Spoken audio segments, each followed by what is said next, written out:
Dear learners and listeners, welcome to this session. Today we are going to discuss narratives or storytelling. This topic is part of the course Introduction to Research Method MGPE 015. This is part of the Gandhian Studies program, Masters in Gandhian Studies program. Welcome to this session.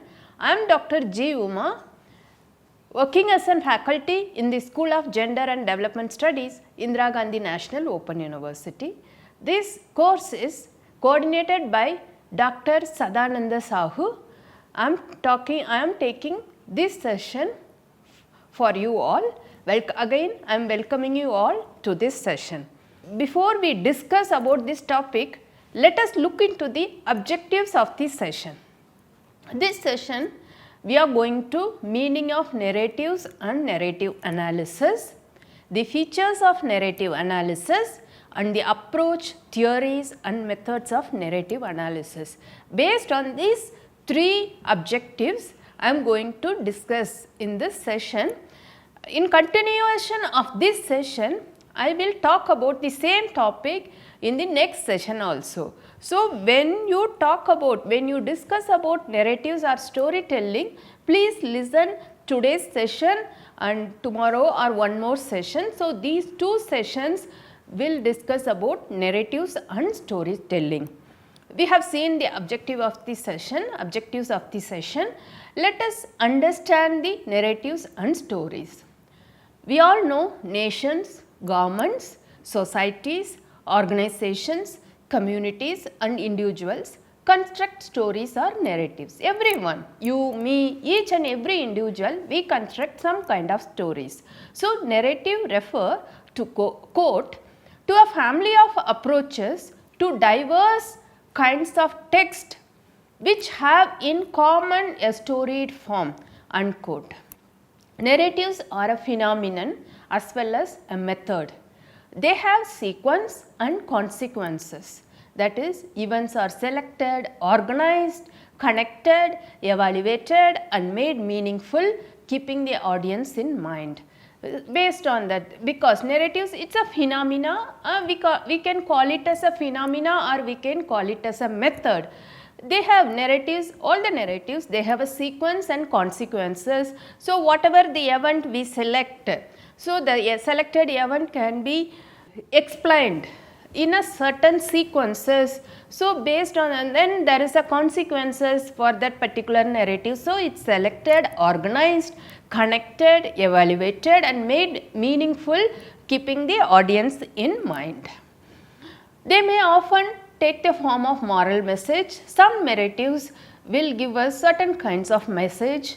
Narrative accounts are characterized by an element of transformation, that is change over time, action and characters which may be real or fictional and plot line. There will be a plot in every narrative. You see, if you take stories, or if someone is narrating the stories and taking that stories as an cinema movie, then there will be a plot in that each story. So, we all will be very inquisitive to know that particular plot, how that particular plot will take a turn, which turn that particular plot will take a turn. So, we are all very inquisitive about that narrative. Narratives can be viewed as a social product, as a form of social interaction as well as interpretative device. Like we can interpret certain events or certain kinds of some kind of story or a certain socialization process that we can interpret. So, it can be used as an interpretive device. Narrative can be used and it is a social product. People, they construct certain kinds of narratives based on their socialization process. So, it is a social product produced by people in the context of specific social, historical and cultural locations. It is a form of social interaction as people tell stories about narratives. People represent themselves and their worlds to themselves and to others through narratives, making it an interpretive device. Next, let us see what is storytelling and narratives. What is the difference between storytelling and narratives? Although the term narratives, both the terms, not only the narratives, both the terms, narratives and stories are generally used interchangeably. There is difference between the two. Like in the beginning, when I start talking about the narrative, you must be thinking that it is like a storytelling, but there is a difference. See, story is used to describe what the actor tells, and the narrative is the researcher's account. So, researchers can narrate his own experiences, or he can narrate by interacting with someone. Okay. Storytelling interprets the world and experience in it. Narratives are storied ways of knowing and communicating. I hope you understand the difference between the storytelling and narrative. Again, I will try to explain again the difference between narratives and storytelling. It is very important. So, when we start discussing about narratives, you all must be thinking that storytelling and narratives are the same, but there are differences between the two. Stories used to describe what the actor tells, that is whatever someone XYZ feels, and he wants to describe whatever he feels in the form of story by constructing certain characters in that story, and he describes. That is called storytelling. Unlike storytelling, narrative is the researcher's own account. And quote, storytelling interprets the world and experience in it. Narratives are storied ways of knowing and communicating. So, through narratives, we are trying to know this world, trying to know certain kinds of socialization process. Same could be communicated as a narrative form. Hope you understand the difference between storytelling and narratives. Next is the narrative analysis. Let us see the definition, origin and features. Narrative analysis is an in-depth analysis of the chronologically told story. Here the focus is on how elements are sequenced, why some elements are evaluated differently from others, how the past shapes perceptions of the present, how the present shapes perceptions of the past, and how both shape perceptions of the future.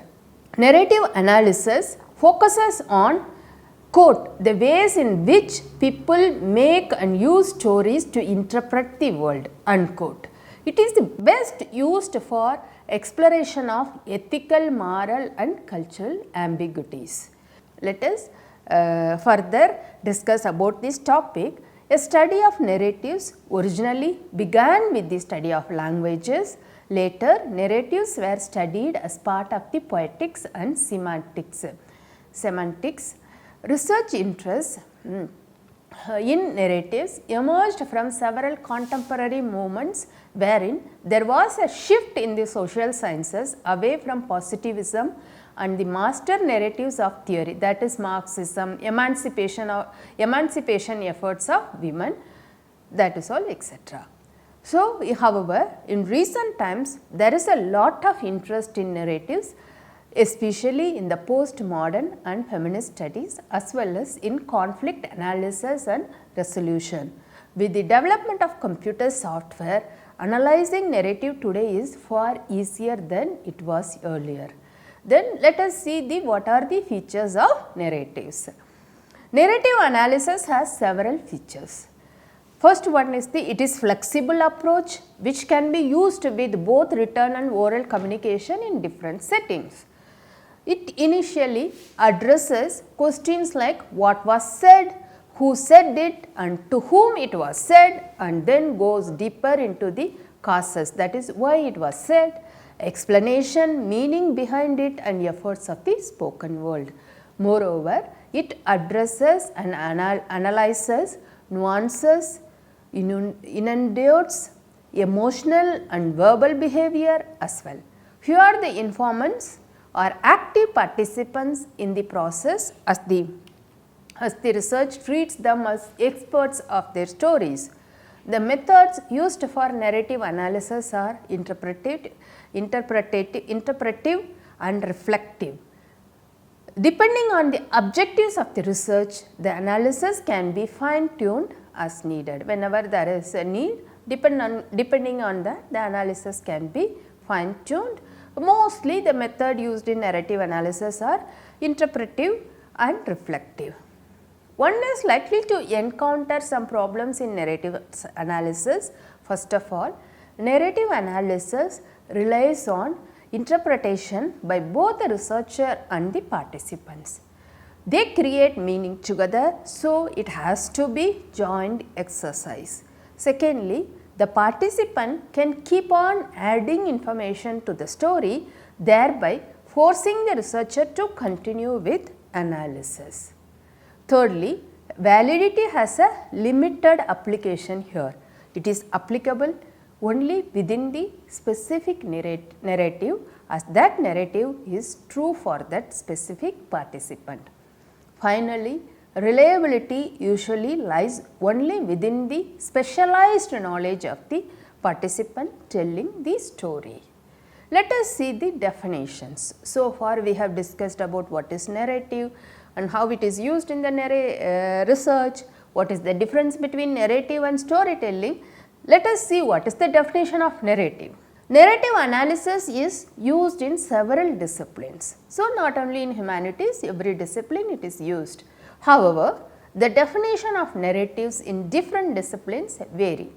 In social history and anthropology, narratives refers to an entire life story. In sociolinguistics, narratives refer to specific stories organized around character, setting and plot. And in psychology and sociology, narratives encompass extended accounts of life. These are the, like each discipline, they have their own definition about the narratives, depends upon the disciplinary requirement. Narrative analysis approach with respect to conflict situations. How the narrative analysis approach will help for the researchers in the conflict situation. Narrative analysis approach in conflict situations is composed of two categories. One is the tool analysis and narrative theories about people and situations in conflict. Okay. First, let us see the tools for analysis. In the next lecture, I could be able to talk about the narrative theories about people and situation in conflict. That is why in the beginning itself I informed you all as a learner and listener, when you listen about this video, please listen both the videos to understand everything about narrative analysis. So, now let us look into the tools for narrative analysis. Inputs with regard to comprehending narratives in conflict situations have come from myriad sources. These can be seen as considerations or tools that need to be examined in order to proceed with the analysis. There are 6 considerations. Due to paucity of time, it is not possible for us to discuss all 6 considerations. So, I think 4 considerations let us discuss in this lecture. The last 2 considerations we can discuss in the next lecture along with theories related to narratives. First, let us see what is worldview. Worldview model, this can be used in 2 ways, for studying the narrative and for studying persons' approach to conflict. Worldviews can be used to study narratives. In 1993, Martin Cartozzi presented 4 models for studying narratives. They are as follows. One is sociological, that is the social context of telling of story. Sociolinguistic, the ways in which stories arise. Next one is like psychological, the process of understanding, recalling and summarizing stories, and last one is anthropological, how the structure, function and performance of stories vary across culture. These are the things according to Martin Cartezzi. He presented 4 models of studying narratives, that is sociological, sociolinguistic, psychological and anthropological. These models tell us about a particular aspect of the narrative. The researcher must choose the one that best fits the objectives of the research. Sometimes, however, an interdisciplinary approach may be needed, especially in conflict resolution, where it may not be possible to understand the complexities of conflicts through a single model. Worldviews also tell us about a person's approach or orientation towards conflict. Antaki looked into everyday talk as a window into person's worldview. He made two observations about explanations, that they have a power to challenge social realities and that they seem to be implicated in changes in people's behavior. Explanations can be given by people in two domains, that is the public and private. In the public domain, people explain the event and their place in it, while in the private one, they give reasons for why things happen the way they do, their feelings about what happened, how their behavior was influenced by the event. The descriptions given in the private domain reflect the individual's worldview. Voice theory. Next, let us see the voice theory. Voice and position in the conflict. Jeanette laid emphasis on the context of the story in terms of whether it was told in the first, second or third person. Voice can also indicate the position of the speaker. The story can be narrated by one of the characters or by someone from outside who was not part of the story. The voice theory has two implications as far as analysis is concerned. People who hear the narrative also take part in its writings and rewriting. So, narrative may have unintended audience as well, and secondly, the storyteller's usage of the tense of the voice shows how closely he or she sees himself or herself to the conflict. The position of the storyteller gives hint to the researcher as to whom she or he should interview. And next one is the timing, that is also very important. The party's perception of time in terms of whether the story is told in past, present or future tense is crucial to the understanding of the narrative. Jeanette stressed on this aspect. Another aspect about timing relates to whether the story is narrated as a single event or it is a story about the same incident over a period of time, or it is a combination of different stories over a period of time. To analyze this aspect, a researcher will have to pay attention to the order, duration and frequency of the narrative. Toulon outlines the need to look for these factors: the order in which things are told, the duration of the text, summary and scene, the frequency with which a single story incident is told, and how long after the incident took place the story was told. Organization of the story, next we need to look into it. According to Reisman, parts of the story is organized by their function.